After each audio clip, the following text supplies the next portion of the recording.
Our final speaker for this morning is Ian Clark. He's a portfolio manager at Veritas Asset Management. Veritas manage the Nedgroup Investments Global Equity Fund, a concentrated portfolio of 25 to 35 stocks focused on capital preservation and aiming to produce absolute returns by only investing into quality companies with a strict valuation discipline.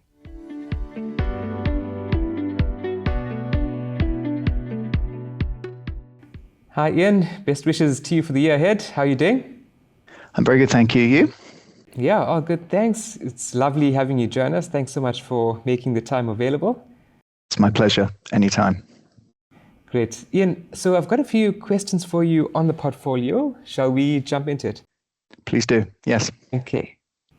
Great. So I'm sure our clients are really looking forward to the update. So firstly, I guess the fund did lag the index a bit over the past year, and that is impacting some of the longer term numbers as well. Can you please talk us through it, as well as focusing specifically on the past year, what some of the contributors and detractors were, please? Sure, of course. Well, look, first of all, our performance has been disappointing over the last 3 months, but also over the last 12. In Q4 24, the fund fell 280 basis points versus a decline of 16 basis points for the market.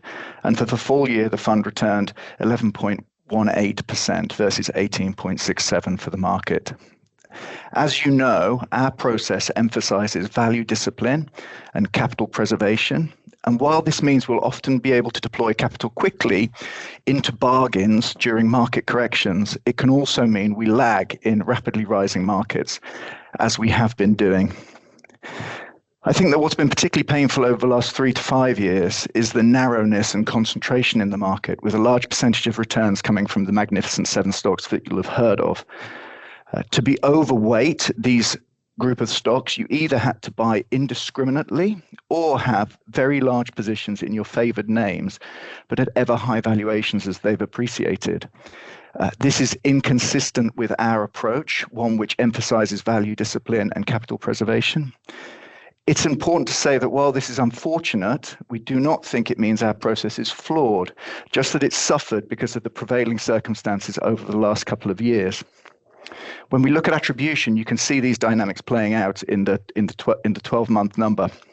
You can see our individual tech names contributing positively, cropping up in a number of different sectors, but the large negative contribution from the IT sector as a whole, and our more defensive positions in healthcare and staples detracting.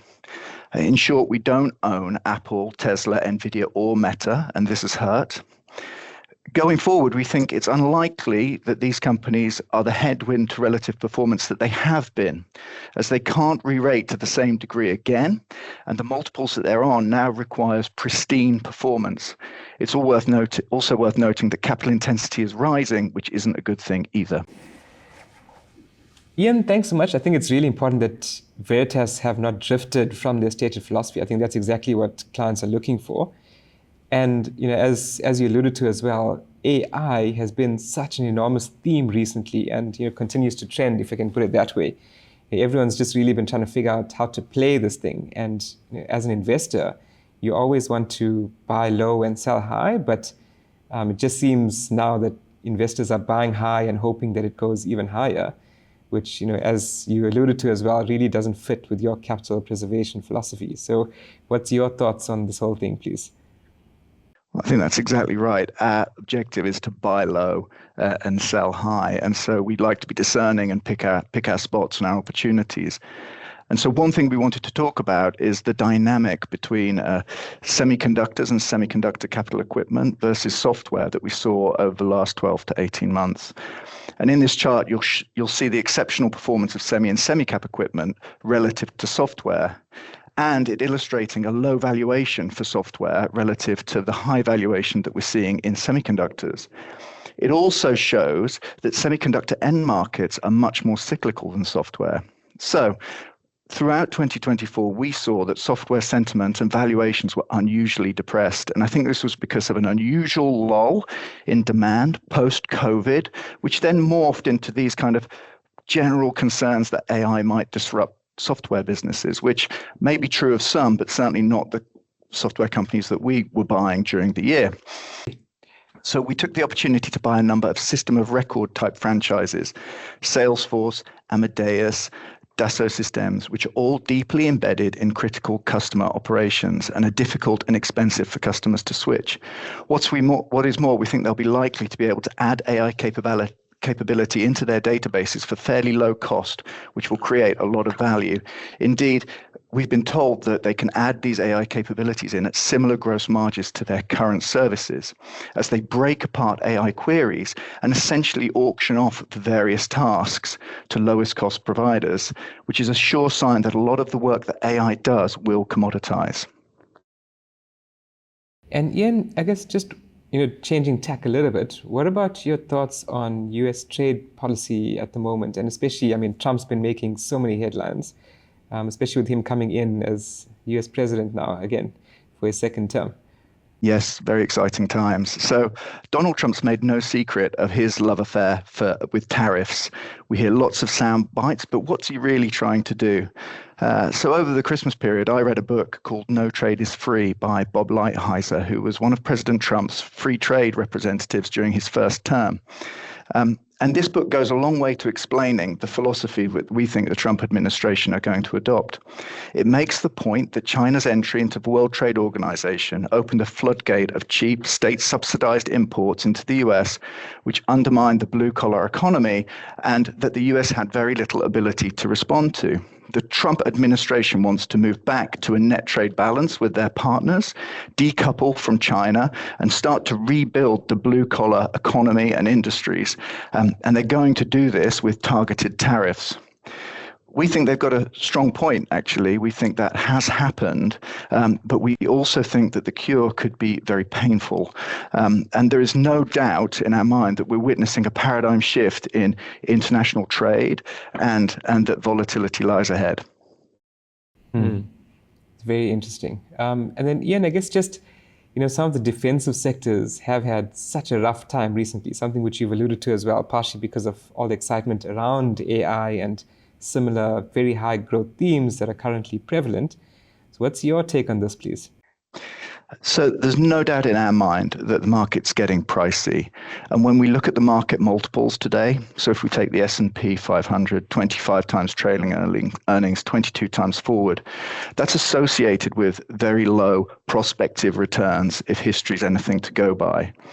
And in this expensive context, it's notable that defensive sectors look both relatively and absolutely cheap. When parts of the stock market are appreciating quickly, the herd tends to lose patience with the steady and reliable compounding available from things like healthcare and consumer staples companies. And this chart indicates low multiples relative to the market, back to levels last seen at the end of 2021. And we know what happened in 2022, but also those multiples look very similar to patterns we would have seen in 2007 and also 1999. When we look at our holdings, some of the most exciting ones, counterintuitively, are the likes of Unilever and Diageo, which we think look particularly attractive. Ian, we've really covered quite a lot in a fairly short space of time now. But let's say wrapping all of this together, how does it translate into your outlook for the markets, please?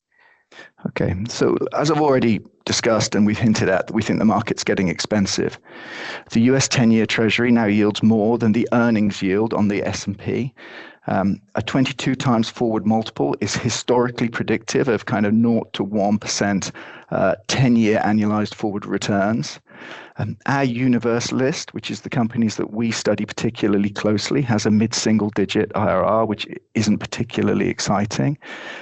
That's not the companies that we own, that's the companies that we cover very closely and monitor. And qualitatively, we're starting to see the kind of hype and nonsense typically associated with an overzealous market. And you can see that in things like Dogecoin and so on and so forth. As such, we're starting to increase our cash levels as it becomes harder for us to replace the stocks that we're selling on valuation grounds, our winners. And we can't find as many new ideas as we have been able to over the last couple of years. So cash is now 9% in the portfolio, and it's yielding about 4.5%, which is actually a pretty decent yield versus what we've been able to achieve over the last few years. Ian, you started talking about it already. I think let's just complete the discussion on the portfolio positioning now.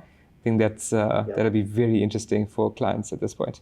Great. Well, since we last spoke to you, we've been reducing some of our winners, and they are businesses like the payments and financial infrastructure companies, Fiserv, ADP, and Moody's, which have done very, very well, and also some of our tech holdings. So we're gradually reducing the likes of Alphabet and Amazon as they move towards our target prices.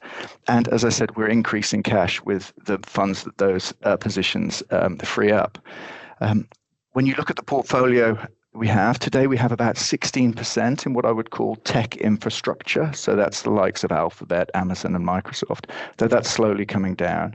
And we've built a position in smaller software names during the year, and we talked about the reasons for that. So that would be the likes of Salesforce, Dassault Systems, Amadeus IT, and to a degree Siemens. We have a 19% weighting in healthcare, which is largely insurers and equipment providers. And we have about 20% in transport. So they would be the duopoly equipment vendors like Safran that make aircraft engines and Airbus that make the aircrafts and is doing particularly well versus the likes of Boeing, but also monopoly infrastructure providers like Aena, which is an airport company, and Vinci, which owns motorways. Finally, we have a meaningful weighting to dominant and irreplaceable consumer franchises like Diageo, Unilever, and Richemont. The IRR on the fund is low teens, so 12 to 13%, and we think that compares very favorably versus the market. Ian, that's brilliant. Very comprehensive update. Thanks so much for that. And we look forward to having you join us again sometime soon. It's my pleasure. Okay, brilliant. Take care. Bye. Bye.